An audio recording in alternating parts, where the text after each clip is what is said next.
जब से दिल्ली में बीजेपी की सरकार आई है, तब से दिल्ली में सुधार और विकास को लेकर लगातार काम किया जा रहा है। कभी सीएम रेखा प्रेस कॉन्फ्रेंस कर रही हैं, तो कभी सुधार कार्य स्थलों का निरीक्षण कर रही हैं। इस बीच यमुना की गंदगी को ध्यान में रखते हुए सीएम रेखा गुप्ता वजीराबाद में नाले की सफाई के काम का निरीक्षण करने पहुंची। सीएम के साथ उपराज्यपाल विनय कुमार सक्सेना और पीडब्ल्यूडी मंत्री परवेश वर्मा भी साथ रहे और नाले की सफाई का जायजा लिया। बता दें, दिल्ली सरकार ने बाढ़ एवं सिंचाई विभाग को नालों की समय पर सफाई सुनिश्चित करने की विशेष जिम्मेदारी सौंपी है। वजीराबाद का नाला यमुना में बहने वाले प्रमुख नालों में से एक है और इसलिए नदी की सफाई के साथ इसे विशेष माना जा रहा है।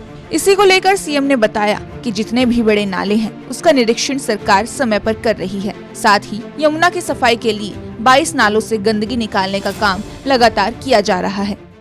आज दिल्ली के जितने बड़े नाले हैं, जितनी बड़ी ड्रेन है, उसका विजिट सरकार के द्वारा किया गया। हमारे माननीय एलजी महोदय हमारे साथ रहे, मंत्री जी साथ रहे।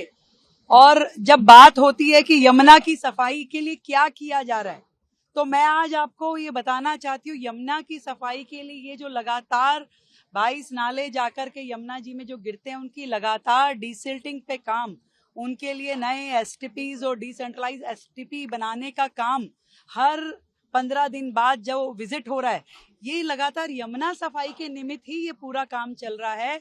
और पिछली बार जो हमने विजिट किया और आज जो हमने विजिट किया, इसमें एक बहुत बड़ा फर्क आप सबने देखा। यहाँ पर जिस स्पीड में काम हो रहा है, जिस गति से मशीनें यहाँ लगी हुई है, हर एक नाले पे जो अगला जो टारगेट था सफाई का, डिसिल्टिंग का, सिल्ट निकलने का, सिल्ट यहाँ से उठाने का, वो सारे टारगेट लगातार अचीव हो रहे हैं। सरकार कमिटेड है इन सभी बड़े नालों की सफाई के लिए, एक अच्छा वातावरण जिसमें कि दूषित हवाएं ना हो और नाले अपना फ्री फ्लो में चले, जितनी हर्डल है वो हटाई जाए और नई नई मशीनें ला करके उसका डिसिल्टिंग हो। और अंततोगत्वा यमुना में जाकर के जब ये सारी ड्रेन गिरे तो वो अपने साफ स्वरूप में गिरे, ताकि यमुना गंदी ना हो।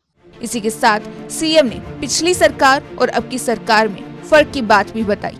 इस प्रोजेक्ट के तहत आज हमने बारापुला, सुनहरी पुल और कुशक ड्रेन, ये सारी, और वजीराबाद, ये सब देखी। अब हम नजफगढ़ की तरफ जा रहे हैं, तो ये सारी वो ड्रेन है जिसकी और पिछली सरकारों ने कभी ध्यान ही नहीं दिया। उन्होंने कभी एसी कमरों से बाहर निकल के ये चिंता नहीं करी कि इन ड्रेन्स पे आके खड़े होने की आवश्यकता है कि काम करने की। मैं धन्यवाद देती हूँ, एलजी महोदय ने लगातार इस काम को सरकार की एब्सेंस में संभाला और आज भी वो यहाँ मुस्तैद हैं। और हम लोग सब मिलके एज ए टीम दिल्ली के लोगों की सुविधा के लिए, ताकि आने वाला समय जो है गर्मियों का, बारिशों का, उनके लिए बेहतर निकल पाए, इसके लिए काम कर रहे हैं। फिलहाल रेखा सरकार दिल्ली के विकास को लेकर लगातार काम कर रही है। यमुना की सफाई को लेकर सारा लेखा जोखा उन्होंने बताया। आपका इस पर क्या कहना है, हमें कमेंट में जरूर बताएं।